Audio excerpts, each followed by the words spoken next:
आज का हमारा टॉपिक है नेटवर्क डिस्कवरी हार्डनिंग। तो नेटवर्क डिस्कवरी हार्डनिंग क्या होता है कि जिस तरह हमने पढ़ा था कि जो हमारी सबसे नेटवर्क के अंदर जो हमारी सबसे आउटर लेयर होती है, जो हमारी फर्स्ट लेयर ऑफ डिफेंस होती है, वो हमारी होती है नेटवर्क लेयर। तो नेटवर्क लेयर को सिक्योर करने को हम बोलते हैं नेटवर्क हार्डनिंग। ठीक है। तो अब हमने कौन कौन सी टेक्निक्स यूज करनी है, कौन कौन से हम तरीके यूज कर सकते हैं जिससे हम अपने नेटवर्क को सिक्योर कर सकते हैं, अपनी नेटवर्क लेयर को सिक्योर कर सकते हैं, प्रोटेक्ट कर सकते हैं from different attacks. Attacks different तरह के हो सकते हैं कि पोर्ट स्नैफिंग, ट्रैफिक स्नीफिंग, वो सारी चीजें, उससे आप अपने नेटवर्क को सिक्योर कर सकते हो। The goal of network discovery hardening is to keep attackers off the network. तो उसके लिए क्या करना पड़ेगा? उसके लिए वो कह रहे हैं to protect against network mapping and port scanning. जिस तरह डिफरेंट तरीके होते हैं जिससे जो अटैकर्स हमारे सिस्टम के ऊपर अटैक्स करते हैं, नेटवर्क मैपिंग के थ्रू, पोर्ट स्कैनिंग के through. Restrict the use of disable network discovery protocol. तो ऐसे बहुत सारे प्रोटोकॉल जिनको आप ऐसे ही इनेबल कर देते हैं, उसको ऑफ रखें अगर आपको जरूरत नहीं है, वरना उसको इनेबल कर लें, अगर जरूरत नहीं है तो उसको आप डिसेबल कर दें। ठीक है।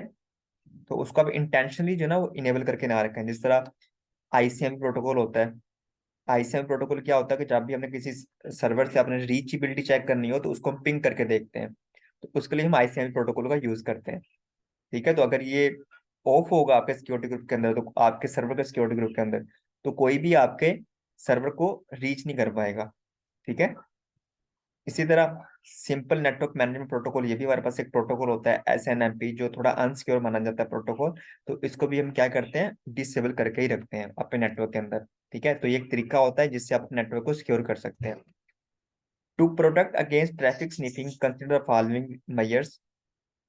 तो ट्रैफिक स्निफिंग से बचने के लिए हम क्या कर सकते हैं? उसके लिए disable promises mode on NICs, use switches instead of hubs in a network, encrypt sensitive data in transit। तो ये सारी चीजें होती हैं कि आप उसको क्या कर सकते हो, सिक्योर कर सकते हो। जिस तरह हमने बोला कि मैन इन द मिडल होता है, तो उसके लिए फिर हम क्या करते हैं, सिक्योर साइट्स का यूज करते हैं, HTTPS का यूज करते हैं, सर्टिफिकेट का यूज करते हैं, जिससे हमारी इंफॉर्मेशन क्या होती है, इनक्रिप्ट हो जाती है, तो कोई भी इसको पढ़ नहीं पाएगा। अगर कोई इसको देख भी लेता है तो उसको समझ नहीं आएगी हम क्या वहां पे क्या लिखा होगा।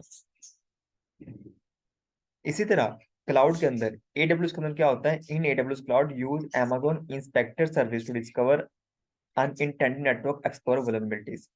अब फर्ज कर लें आपने क्लाउड का पूरा इंफ्रास्ट्रक्चर बनाया हुआ है, वहां पे आपके मल्टीपल सर्वर चल रहे हैं। अब आपको तो ही पता नहीं ना कि मेरी वल्नरेबिलिटी कहाँ पे नेटवर्क के अंदर, कहाँ कहाँ पे अटैकर्स अटैक कर सकते हैं, वल्नरेबिलिटी कहाँ कहाँ आ रही है नेटवर्क के अंदर। या तो आप वन बाय वन चेक करो उसको, वन बाय वन चेक करने के लिए वो उतना एफिशिएंट नहीं होता। उसके लिए फिर हम क्या यूज करते हैं, एक सर्विस यूज करते हैं।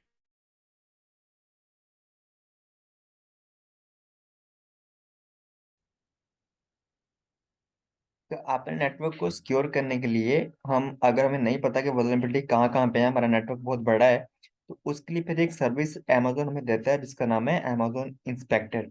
ये एक हमारे पास सर्विस होती है जिसको हम फिर यूज करते हैं। उसको यूज इस तरह किया जाता है कि अमेजोन जो इंस्पेक्टर सर्विस होती है, इसको हम रन करते हैं अपने इन्वायरमेंट के अंदर, मतलब अपने अकाउंट के अंदर रन करते हैं।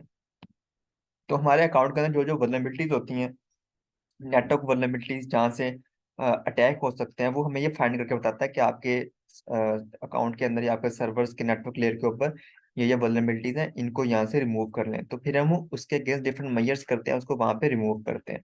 तो एक अच्छी सर्विस है Amazon इंस्पेक्टर, इसकी हम लैब भी करेंगे। ठीक है। तो ये सर्विस आपको कौन देता है, AWS वाले देते हैं। तो ये एग्जाम पॉइंट ऑफ व्यू से आपने इसको याद रखना है। Amazon इंस्पेक्टर एक सर्विस है, this service provide function to discover network explore vulnerabilities. ये हमें हमारे नेटवर्क की जो वल्नरेबिलिटीज होती हैं उसको फाइंड करके देती है हमें। ठीक है। तो ये किस तरह फाइंड करती है उसको हम इंशाल्लाह लैब में देखेंगे। तो ये थोड़ा सा बताया भी गया है यहाँ पे। Use Amazon inspector to assess the network explore of EC2 instances. कि हमारे जो सर्वर्स होते हैं उनकी नेटवर्क लेयर्स के ऊपर जो डिफरेंट चीजें होती हैं वो उनको फाइंड करता है। जैसे ये क्या करता है, find ports that are reachable on EC2 instance, assign a severity level to protection explorer based on the predefined best practice rule, highlight network configuration that are overlay permissive।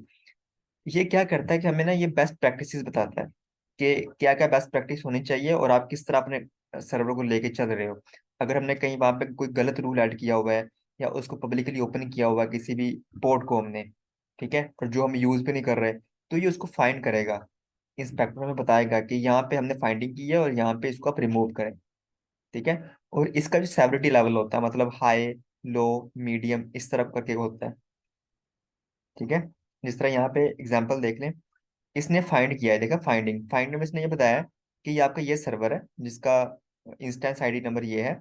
उसमें क्या हो रहा है, TCP port 23 which is associated with telnet is reachable from internet, कि एक port 23 है, वो internet से रीचेबल है, उसको आप क्या कर लें, डिसेबल कर दें पोर्ट को, क्योंकि ये जो टेलनेट पोर्ट होती है, इसको हम यूज करते हैं रिमोटली एक्सेस के लिए, तो ये थोड़ी अनसिक्योर होती है, इसलिए हम पोर्ट 22 का यूज करते हैं मोस्टली, ठीक है। और ये कह रहा है जो सिक्योरिटी लेवल है बहुत हाई है, मतलब यहाँ पे अटैक होने का चांस ज्यादा है, ठीक है। इसी तरह डिस्क्रिप्शन में आपको डिफरेंट डिस्क्रिप्शन बता रहा है कि आपने क्या क्या करना है उसके अंदर, रिकमेंडेशन में बता रहा है कि आपने किस तरह उसको रिमूव करना है, सिक्योरिटी ग्रुप के अंदर जाकर रिमूव कर लें। तो यहाँ पे इस तरह आपको डिफरेंट फाइंडिंग भी बताता है और आपको सजेशन भी प्रोवाइड करता है अमेजोन इंस्पेक्टर। तो बहुत अच्छी सर्विस है जो हमें हमारे नेटवर्क की वल्नरेबिलिटी फाइंड करके वो बताता है। जी भाई, याद ना, क्लियर है। इसकी हम लैब भी करेंगे इसके बाद। Other network discovery counter measures, इसके अलावा हम क्या क्या कर सकते हैं, इसके अलावा हम monitor the network for suspicious activities, record the traffic is entering the network, watch for unknown IP addresses, monitor for ports that being scanned sequentially। इसके अंदर क्या होता है कि आप ना डिफरेंट फायरवॉल का यूज करते हो, जिस तरह हमने सीसीटीवी कैमरा लगाया होता है ना घर के बाहर, तो उससे हम बाद में ये देख सकते हैं कि कौन कौन घर के अंदर आ रहा है, कौन कौन एग्जिट हो रहा है। इसी तरह डिफरेंट फायरवॉल का यूज कर सकते हो आप नेटवर्क लेयर के ऊपर, वहां से हम क्या चीजों को हम रिकॉर्ड कर सकते हैं। उससे हम ये देख सकते हैं कौन कौन सी आईपीज आ रही हैं, ठीक है, कौन कौन सी आईपीज कहाँ कहाँ से आ रही है, वो सारा हम वहां से एक चेक एंड बैलेंस रख सकते हैं उसके ऊपर।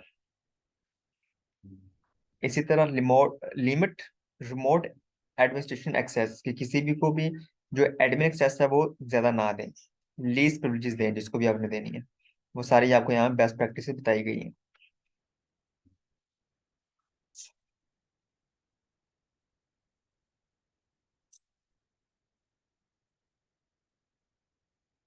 What is network architecture hardening, network architecture hardening के अंदर क्या होता है, network architecture hardening increase the security of network through design improvements. इसमें फिर आप क्या करते हो, अपने डिजाइन को इम्प्रूव करते हो कि कोई भी जो ना आपको आपके नेटवर्क को एक्सप्लॉइट ना कर पाए। उसके अंदर फिर आप क्या कर सकते हो, उसके अंदर आप डिफरेंट लेयर्स के ऊपर सिक्योरिटी लगा सकते हो, जिस तरह यहाँ बताया गया है, adding security components to network, network firewall का यूज कर सकते हो, इंट्रूजन प्रिवेंशन सिस्टम आईपीएस का यूज कर सकते हो, आप नेटवर्क को डिफरेंट सेगमेंट के अंदर डिवाइड कर सकते हो, जिसमें हम पब्लिक से अपना प्राइवेट से अपना बनाते हैं वो सारी चीजें। यूजिंग एसीएल, जो हमारे पास नेटवर्क एक्सेस कंट्रोल लिस्ट होती है, फायरवॉल होती है, उसका भी यूज कर सकते हैं आप नेटवर्क लेयर के ऊपर। तो हमारे पास क्या होता है, एक नेटवर्क फायरवॉल होती है। नेटवर्क फायरवॉल क्या काम करती है, एक उस तरह की फायरवॉल होती है जो हमारे नेटवर्क को अ, बचाती है against different threats, different attacks. A network firewall allow the following, तो ये क्या करता है, some packets to pass and block other based on the following: source and destination IP address, source destination port number, access protocol type, only authorized access inside network। जो firewall होती है ये एक तरह की सिक्योरिटी गार्ड की तरह ही काम करती है, जिस तरह हमने अपने गेट के बाहर सिक्योरिटी गार्ड बैठाया होता है ना, सिक्योरिटी गार्ड क्या करता है, जो सिक्योरिटी गार्ड होता है वो ये देखता है कि कौन अंदर आ सकता है, कौन अंदर नहीं आ सकता, ठीक है।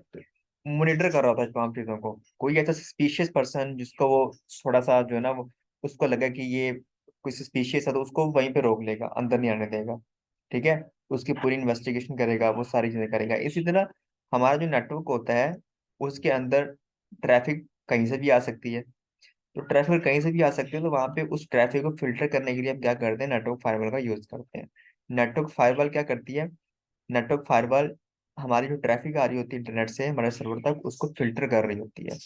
फिल्टर करने के बाद जो भी ट्रैफिक सही होती है उसको एंटर करने देती है, और जो भी ट्रैफिक जो है ना वो उसको जरा सस्पिशियस लगती है कि ये एंटर नहीं होनी चाहिए, उसको ये वहीं पे रोक देती है। तो ये फायरवॉल ये काम करती है हमारे लिए, ठीक है। यहाँ पे देखें कि हमारे 3 सर्वर चल रहे हैं यहाँ पे, और सर्वर के सामने हमने क्या लगाया हुआ है, नेटवर्क फायरवॉल यूज कर रहे हैं। नेटवर्क फायरवॉल के अंदर हमने कहा हुआ कि सिर्फ पोर्ट 80 से ही आप एक्सेस कर सकते हैं हमारे सर्वर को। मतलब कि सर्वर तक पहुंचने के लिए बहुत सारे रास्ते होते हैं, लेकिन हमने सिर्फ एक ही रास्ता अलाउ किया हुआ कि सिर्फ एक ही रास्ते से ट्रैफिक आ सकती है। ठीक है। तो यहाँ पे देखें कि कुछ लोग जो ना पोर्ट 80 से आ रहे हैं, एक गेट से आ रहे हैं, और कुछ लोग पोर्ट 22 से आ रहे हैं, मतलब गेट नंबर दूसरे गेट से आ रहे हैं। तो जिस गेट को हमने अलाउ किया हुआ है, जिस ट्रैफिक को हमने अलाउ किया है, ट्रैफिक सिर्फ वहीं से आएगी, उसी गेट से। दूसरे गेट से वो नहीं एंटर नहीं आ सकते, उसको ब्लॉक कर देगा। ठीक है। तो यहाँ पे देखें पोर्ट 22, जो लोग पोर्ट 22 के लिए एक्सेस कर रहे हैं हमारे सर्वर को, उसको ब्लॉक कर रहा है। और जो पोर्ट 80 के लिए एक्सेस कर रहे हैं हमारे सर्वर को, उनको ये अलाउ कर रहा है। कौन अलाउ कर रहा है, कौन ब्लॉक कर रहा है? नेटवर्क फायरवॉल ब्लॉक कर रहा है। ठीक है। तो नेटवर्क फायरवॉल का हमारे लिए, हमारे पास ये काम होता है।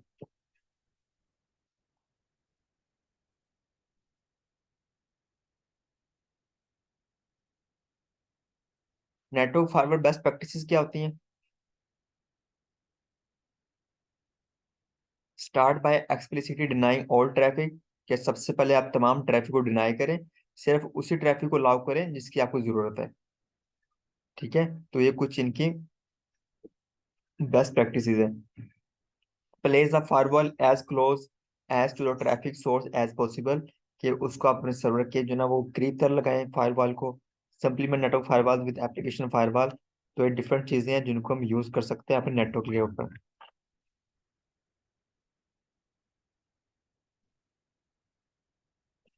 इसी तरह एडब्ल्यूएस के अंदर हमारे पास बहुत सारे फायरवॉल्स होती हैं। उसमें कुछ फायरवॉल ये हैं, जिस तरह एडब्ल्यूएस सिक्योरिटी ग्रुप होता है हमारे पास। ठीक है। एडब्ल्यूएस सिक्योरिटी ग्रुप क्या होता है? हमारे लिए एक फायरवॉल की तरह ही काम करता है। A security group implements a firewall to protect EC2 instances।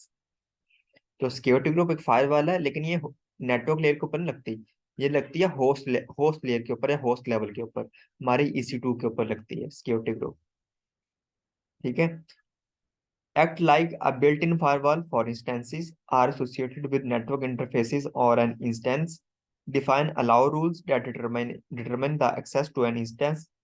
Inbound traffic rule, outbound traffic rules are stateful। तो सिक्योरिटी ग्रुप के अंदर आपने कुछ चीजें याद रखनी है कि सिक्योरिटी ग्रुप क्या होता है, हमारे लिए एक फायरवॉल की तरह काम करता है। और जो EC2 के ऊपर लगता है, होस्ट लेवल के ऊपर लगता है, होस्ट लेयर के ऊपर लगता है।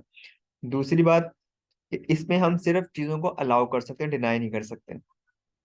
आपने बहुत सारी लैब्स की हैं EC2 की, तो वहां पे हम अगर किसी स्पेसिफिक पोर्ट को इनेबल करना है, तो उसको वहां पे जाके क्या करते थे, इनेबल करते थे। हम उसको कभी भी डिसेबल नहीं कर सकते, डिनाई नहीं कर सकते कहीं पे। ठीक है, क्योंकि वहां पे ऐसा ऑप्शन होता ही नहीं है इनबाउंड रूल के अंदर। इसका मतलब ये है कि आप जिसको भी अलाउ करोगे, उसके अलावा बाकी भी जितनी चीजें हो जाएंगी, वो बाय डिफॉल्ट क्या हो जाएंगी, ब्लॉक हो जाएंगी। ठीक है। तो आपको मैन्युअली नहीं करना पड़ता, लेकिन वो ब्लॉक हो जाती है ऑटोमेटिकली बाय डिफॉल्ट। अगर आपने अपने सर्वर के लिए पोर्ट 80 इनेबल की हुई है, तो पोर्ट 80 ही इनेबल होगी, उसके अलावा बाकी सारी चीजें क्या हो जाएंगी, डिसेबल हो जाएंगी। ठीक है। उसके अलावा स्टेटफुल होते हैं हमारे पास। इसके अंदर हम protocol, port number, source and destination IP address configure करते हैं। ये एक तरह की एग्जांपल है, इसको बाद में देखेंगे। आईपीएस क्या होता है? आईपीएस भी हमारे तरह एक फायरवॉल की तरह ही काम करती है। जो क्या करती है, monitor network traffic, detect threats and automatic defence against them.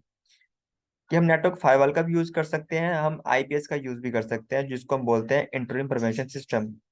ये फायरवॉल क्या करती है, ये फायरवॉल चीजों को मॉनिटर करती है, डिटेक्ट करती है और डिफेंड करती है उसके अगेंस्ट। ठीक है भाइयों। जिस तरह अगर कोई भी अनऑथराइज एक्सेस करने की कोशिश कर रहा है, तो ये उसको रोकेगा भी और हमें इन्फॉर्म भी करेगा आईपीएस। तो इसका ये बेनिफिट होता है। ये काम किस तरह करता है? It works on two methods, जिसमें एक होता है अनोमली बेस्ड डिटेक्शन और दूसरा हमारे पास होता है सिग्नेचर बेस्ड डिटेक्शन। ठीक है। तो इनके अंदर डिफरेंस होता है। अनोमली बेस्ड डिटेक्शन के अंदर ये मैं आपको यहाँ पे दिखाता हूँ। अनोमली के अंदर the IPS compare current traffic pattern against established baseline for any deviation. कि फर्ज कर लें आपका सर्वर और उसके ऊपर डेली ट्रैफिक रूटीन के मुताबिक आ रही है। लेकिन एक दिन ट्रैफिक अचानक ज्यादा हो जाती है तो आईपीएस जो है ना एक्टिव हो जाता है, पता चल जाता है कि भाई आज ट्रैफिक ज्यादा आ रही है, आज मुझे कुछ गड़बड़ लग रही है। तो ये एक्टिव हो जाता है और ट्रैफिक को रोक देता है। ठीक है, जो भी इस बेसलाइन से above होगी। लेकिन एक मेथड होता है सिग्नेचर बेस्ड डिटेक्शन, इसके अंदर क्या होता है? सिग्नेचर बेस्ड डिटेक्शन के अंदर ये होता है, एक मिनट जरा।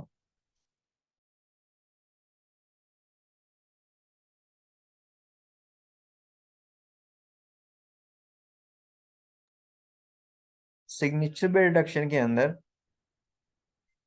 आप ना वहाँ पे जितने भी जो इसको कॉन्फ़िगर करते हैं ना, जो साइबर सिक्योरिटी बंदे होते हैं जो इसको कॉन्फ़िगर करते हैं इस तरह के फायरवॉल को, वो क्या करते हैं, उनको पता होता है कि पूरी दुनिया के अंदर जिन जिन तरीकों से अटैक हो सकते हैं, मतलब नॉन अटैक्स पैटर्न उसको हम बोलते हैं, नॉन अटैक्स पैटर्न। ठीक है, तो वो जितने भी तरीके होते हैं उन सबको लिस्ट करते हैं और आईपीएस के अंदर कॉन्फ़िगर कर देते हैं, आईपीएस जो फायरवॉल होती है उसके अंदर डाल देते हैं। ठीक है, और कल को अगर कोई भी ट्रैफिक आ रही है, अगर उस तरीके उस सिग्नेचर से मैच हो रही है जो हमने उसके अंदर डाला हुआ है, तो वो उसको वहीं पे रोक देगा। तो इसको हम बोलते हैं सिग्नेचर बेस्ड डिटेक्शन। ठीक है, और एक होता है नॉर्मली बेस्ड डिटेक्शन। इसी तरह जो हमारा एडब्ल्यूएस होता है उसके अंदर भी एक सर्विस होती है जो हमारे नेटवर्क को सिक्योर करती है, जस्ट लाइक नेटवर्क फायरवॉल, उसको हम बोलते हैं एडब्ल्यूएस नेटवर्क फायरवॉल, जो हमारी नेटवर्क के ऊपर लगती है, वीपीसी के बाहर लगती है, जो हमारे लिए एक तरह का आईपीएस की तरह ही काम करता है, सिग्नेचर बेस्ड डिटेक्शन पर काम करता है। IPS feature of network firewall inspect traffic flow to protect network from vulnerability exploit. तो ये क्या करता है? provides network protection for VPCs on AWS, define criteria for inspecting and handling traffic in rules, use signature batch detection engine। तो यहाँ भी हम same काम करते हैं कि यहाँ पे हम क्या करते हैं, इसको जब कॉन्फ़िगर करते हैं तो इसके अंदर जितने भी नॉन अटैक्स पैटर्न होते हैं उनको यहाँ पे हम कॉन्फ़िगर करते हैं, इसके अंदर डाल देते हैं। और जब भी कल को कोई ऐसा कोई ट्रैफिक आ रही है जो उससे मैच करती है तो ये उसको वहीं पे स्टॉप कर देगा और हमें इन्फॉर्म भी करेगा। इसी तरह हमारे पास एक और तरीका होता है अपने नेटवर्क को सिक्योर करने के लिए, कौन सा होता है कि हम अपने नेटवर्क को डिफरेंट सब नेटवर्क में डिवाइड करते हैं, जिसको हम कहते हैं सेगमेंटेशन। ठीक है, जिसमें हम सबनेट बनाते हैं, कुछ को हम पब्लिक कर दें, कुछ को हम प्राइवेट कर दें। ये भी हमने वीपीसी के अंदर पढ़ा था कि हम अपने वीपीसी को मल्टीपल सबनेट के अंदर डिवाइड कर देते हैं। एक को हम बोलते हैं कि हमारा पब्लिक सबनेट है और दूसरे को हम बोलते हैं हमारा प्राइवेट सबनेट है। ठीक है, तो हमारा क्या होता है, सेगमेंटिंग का नेटवर्क, कि अपने नेटवर्क को तोड़ देते हैं, ब्रेक कर देते हैं।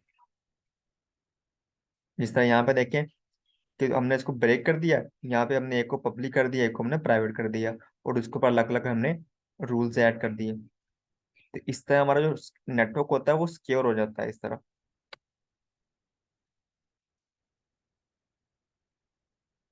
जिस तरह हमने पढ़ा था सिक्योरिटी ग्रुप होता है, सिक्योरिटी ग्रुप क्या काम करता है, एक तरह का फायरवॉल की तरह काम करता है। इसी तरह एडब्ल्यूएस के अंदर एक और फायरवॉल होती है जिसका नाम होता है नेटवर्क एसीएल।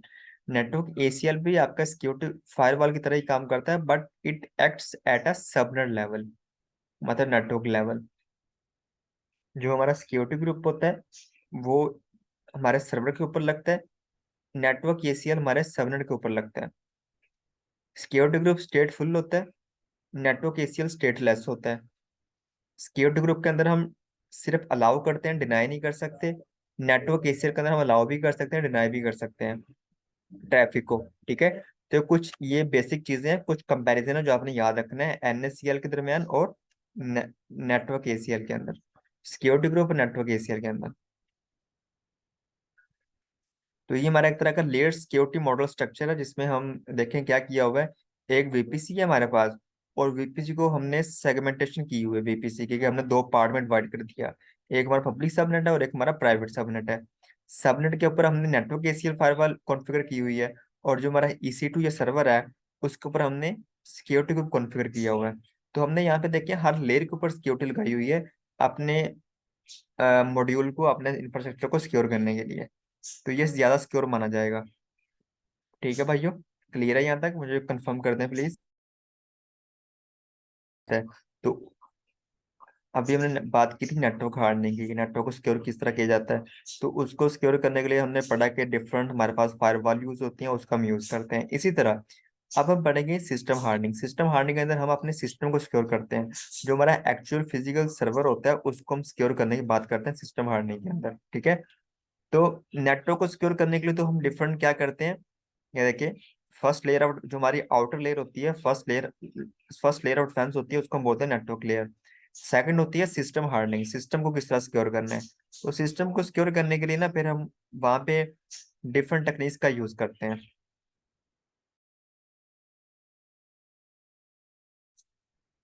तो सिस्टम को सिक्योर करने के लिए हमारे पास दो चीजें आती हैं, एक को हम बोलते हैं ऑथेंटिकेशन और एक को हम बोलते हैं ऑथराइजेशन।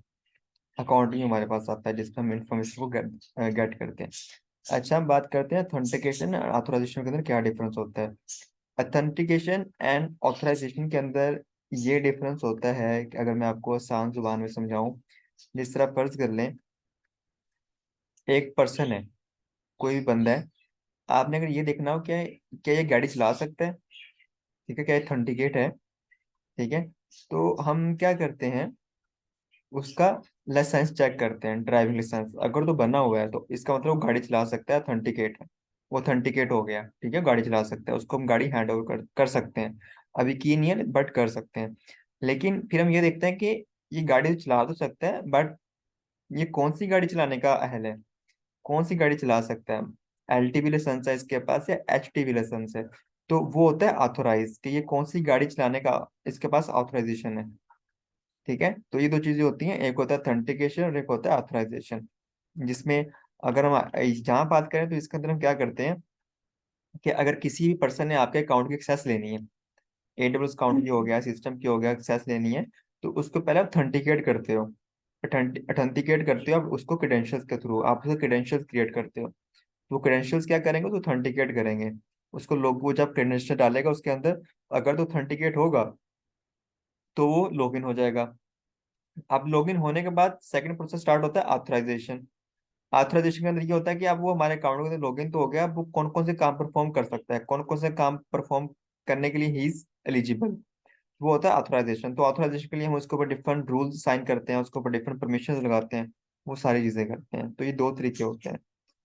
तो सिस्टम हार्डनिंग के अंदर आपको एग्जांपल देगी कि जिस तरह हम अपने फिजिकल बिल्डिंग की सिक्योरिटी का ख्याल रखते हैं, इसी तरह हम अपने सर्वर की सिक्योरिटी का ख्याल रखते हैं, ठीक है। तो उसमें आपको कुछ भी आ सकते हैं, आपके फिजिकल डिवाइसेस आप कोई भी आ सकते हैं, mobile phone, application, servers, desktop, physical security, वो सारी चीजें यहाँ पे आती हैं। सिक्योरिटी बेसलाइन, ये इंपॉर्टेंट चीज होती है सिस्टम हार्डनिंग के अंदर, कि अगर हमारे नेटवर्क के अंदर 50 सर्वर पड़े हुए हैं, डिफरेंट कंप्यूटर्स लगे हुए हैं, तो हम ना वहाँ पे एक बेसलाइन सेट कर देते हैं कि हमारे जितने भी सर्वर चल रहे हैं उनके ऊपर मिनिमम ये वर्जन चलना चाहिए, ठीक है। कोई भी ऑपरेटिंग सिस्टम है उसका ये वर्जन चलना चाहिए। अब हम कोई भी सॉफ्टवेयर प्रोग्राम रन कर रहे हैं, उसका मिनिमम ये वर्जन हर सिस्टम के ऊपर चलना चाहिए। अगर नहीं चल रहा तो उसको अलग कर दो बाकी सिस्टम से, वो अनएक्सेप्टेबल है हमारे लिए। ये क्यों कर रहे हैं, क्योंकि हो सकता है कि उसके वजह से बाकी को भी इम्पैक्ट पड़े, तो हम ये नहीं चाहते। तो यहाँ पे हम एक सिक्योरिटी बेसलाइन सेट करते हैं, provides a starting point for determining what and how to secure. इससे ये आइडिया हो सकता है कि हम क्या सिक्योर करना चाहते हैं और क्यों सिक्योर करना चाहते हैं, क्या क्या चीजें सिक्योर करना चाहते हैं। Is updated to reflect changes that are made on system, includes enhancements, relies on updated documentation about your system। तो यहाँ पे ऑब्वियसली ये चीज होगी कि अगर हमारे फर्ज कर ले यहाँ पे विंडो का स्पेसिफिक वर्जन चल रहा है, यहाँ पे सब पे विंडो का स्पेसिफिक वर्जन चल रहे हैं, और हम चाहते हैं कि विंडो 9 का जो है ना या विंडो 7 का ये वर्जन हमारे पास चलना चाहिए हर वक्त, या विंडो 10 का ये चलना चाहिए। तो अगर तो नहीं चल रहा, उससे बिलो है, या कोई पैकेज अपडेट करना वाला है, तो उसको फिर हम अपने सिस्टम से अलग कर देते हैं। इस तरह हम चेक एंड बैलेंस रख सकते हैं कि कौन कौन से सिस्टम हमारे नेटवर्क के अंदर चल रहे हैं, वो सारी चीजें हम उसको मॉनिटर कर सकते हैं। तो अपने अपने सिस्टम को हार्डन किस तरह कर सकते हैं, अपने सिस्टम को सिक्योर किस तरह कर सकते हैं, तो यहाँ पर हमें बताया गया टर्न ऑफ अननेसेसरी सर्विसेज। जिस तरह लिनक्स के अंदर पीएस कमांड होती है, उससे हम ये देख सकते हैं कि हमारे बैकएंड के ऊपर कौन कौन से सर्विसेज रन हो रही हैं, ठीक है, जिसको हम यूज नहीं कर रहे बट वो चल रही है बैकएंड के ऊपर। तो उसको कह रहे हैं कि टर्न ऑफ कर दें, अगर आप उसको नहीं रिक्वायर्ड आपको तो उसको टर्न ऑफ कर दें। Control computer operations through group policies, आपने अपने कंप्यूटर की एक्सेस किन किन किन लोगों को दी हुई है उसका ख्याल करें। Regularly apply patches and updates, अगर कोई अपडेट्स या पैचेस वगैरह आए हैं तो उसको रेगुलरली बेस पे इंस्टॉल करते रहें। तो इससे आपका सिस्टम क्या होगा, सिक्योर रहेगा। ठीक है, तो ये चीजें चीजें लिखी है, आपने सिर्फ इसको पढ़ लेना है यहाँ से। इस तरह ये होता है कि हमने देखना होगा कौन कौन से सर्विसेज हमारे बैकएंड के ऊपर रन हो रही हैं, लेकिन उसको हम देख नहीं पा रहे, तो वो उसके लिए पीएस कमांड आप यूज कर सकते हो, PS-A।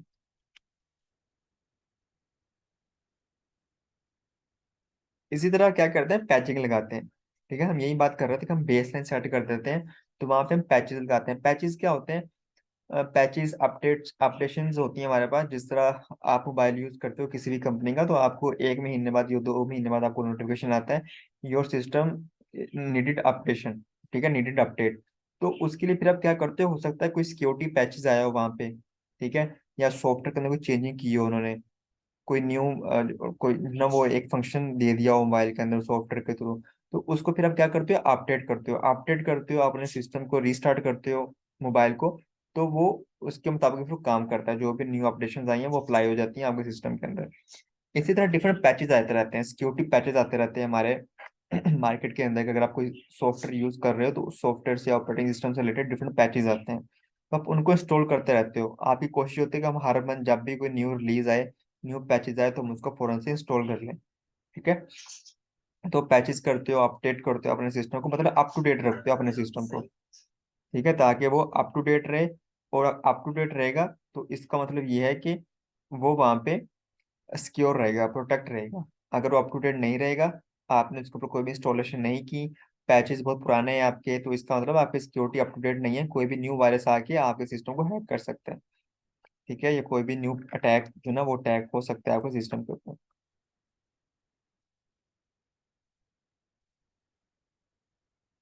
नेक्स्ट चलते हैं, हम नेक्स्ट चलते हैं यहाँ से।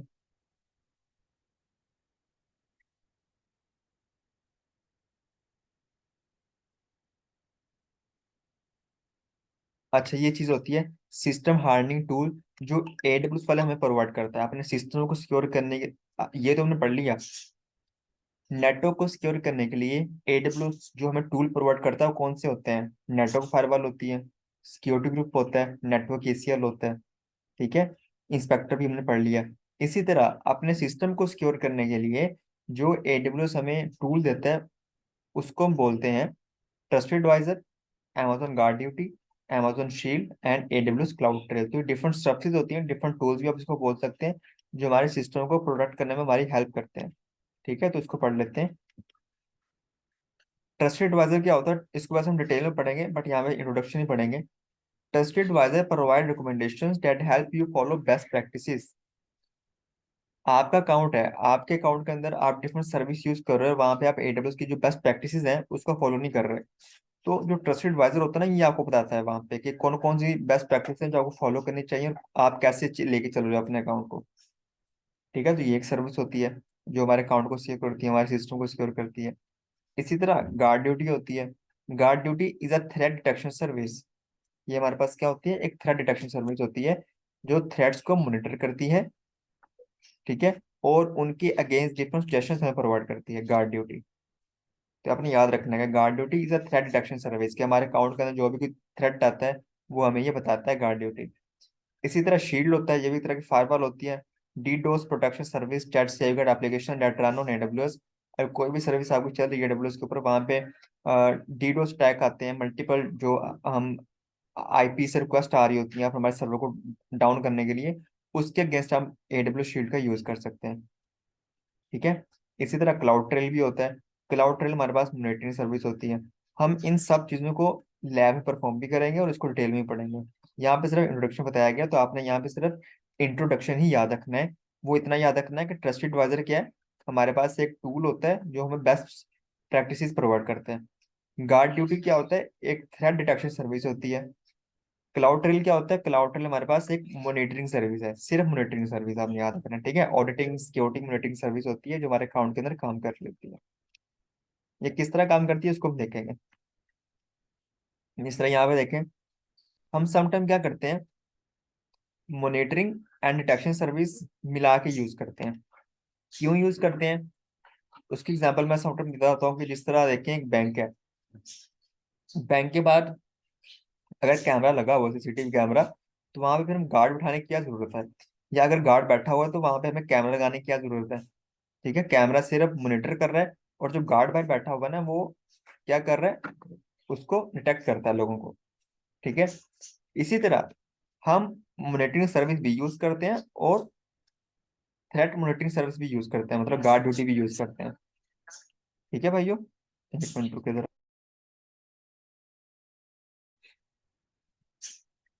तो हम क्या करते हैं, हम मॉनिटरिंग सर्विस भी यूज करते हैं और साथ उसके डिटेक्शन सर्विस भी यूज करते हैं। जिस तरह मॉनिटरिंग के अंदर क्लाउड ट्रेल आता है और डिटेक्शन के अंदर क्या होता है, गार्ड ड्यूटी। तो ये दोनों मिलकर काम कर रही होती है हमारे अकाउंट के अंदर। जो क्लाउड ट्रेल होता है, ये सिर्फ चीजों को मॉनिटर कर रहा होता है कि कौन क्या एक्टिविटी परफॉर्म कर रहा है आपके अकाउंट के अंदर। अगर कोई अनऑथराइज एक्सेस करने की कोशिश कर रहा है, कोई गलत काम करने की कोशिश कर रहा है, तो उसको डिटेक्ट नहीं करेगा, सिर्फ मॉनिटर करेगा, रिकॉर्ड रखेगा अपने पास। ठीक है, और जो गार्ड ड्यूटी होगा, ये उसको डिटेक्ट करेगा कि कहीं पे अनऑथराइज एक्टिविटी हो रही है, कोई malicious एक्टिविटी हो रही है, तो उसको डिटेक्ट करेगी गार्ड ड्यूटी। ठीक है, तो सम टाइम हम जो ना इनको मिला के भी यूज कर रहे होते हैं। तो ये काम किस तरह करते हैं, इसको हम आगे जाके डिटेल में देखेंगे। जी भाई, यहाँ तक क्लियर है?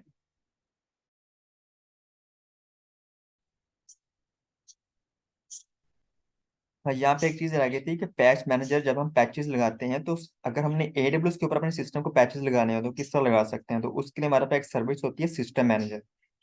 Patch manager capability of AWS system manager, जो एक सर्विस होती है जिसको हम यूज करते हैं, जो क्या करती है, automates the process of patching manage nodes with both security related and other types of updates. You can use patch manager to apply patches for both operating system and applications. अगर आपने अपने operating system के ऊपर, applications के ऊपर different patches लगाने हैं, आपने डिफरेंट अपडेशन करनी है उनके ऊपर, तो आप इसके थ्रू उसको इंस्टॉल कर सकते हो। तो एक सर्विस होती है पैच मैनेजर, इसकी हम लैब भी करेंगे। ठीक है, आपने आज के लेक्चर के अंदर कुछ चीजें याद रखनी है। हमने क्या पढ़ा आज के लेक्चर के अंदर, मैं आपको यहाँ पे दिखा देता हूँ।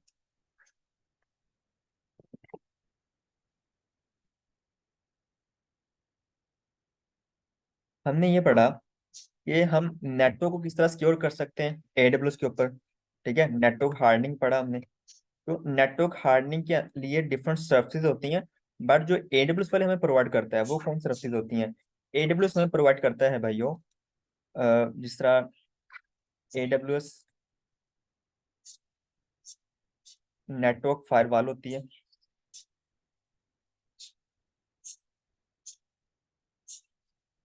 ठीक है, एडब्ल्यूएस नेटवर्क फायरवॉल होती है। उसके अलावा कौन सा हमने पढ़ा? उसके अलावा हमने नेटवर्क एसीएल पढ़ा। ठीक है, जो हमारे लिए सबनेट के ऊपर काम करता है। इसी तरह एक और फायरवॉल होती है जिसको हम यूज कर सकते हैं, जिसको हम बोलते हैं सिक्योरिटी ग्रुप।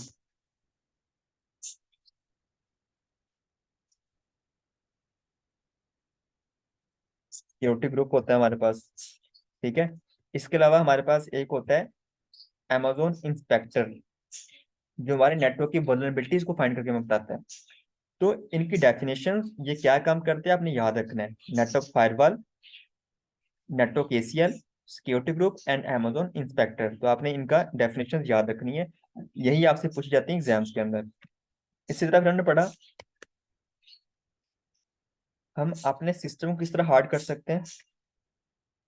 सिस्टम हार्डनिंग के लिए हम क्या कर सकते हैं? तो सिस्टम हार्डनिंग के लिए जो एडब्ल्यूएस वाले हमें सर्विसेज प्रोवाइड करते हैं, जो टूल्स हमें देते हैं, उसके अंदर आता है हमारे पास, जिस तरह क्या पढ़ा था हमने, पैच मैनेजर, जिसके लिए हम एडब्ल्यूएस सिस्टम मैनेजर का यूज करते हैं पैचेस लगाने के लिए। इसके लैब भी परफॉर्म करेंगे। ठीक है, हम एडब्ल्यूएस क्लाउड ट्रेल का यूज कर सकते हैं, जो हमारे पास एक मॉनिटरिंग सर्विस होती है। इसी तरह हम एडब्ल्यूएस गार्ड ड्यूटी यूज कर सकते हैं, जो हमारे पास एक थ्रेट डिटेक्शन सर्विस होती है। ठीक है, और इसके अलावा जो है ना, और भी पढ़ा था हमने इसके अलावा कोई सर्विस।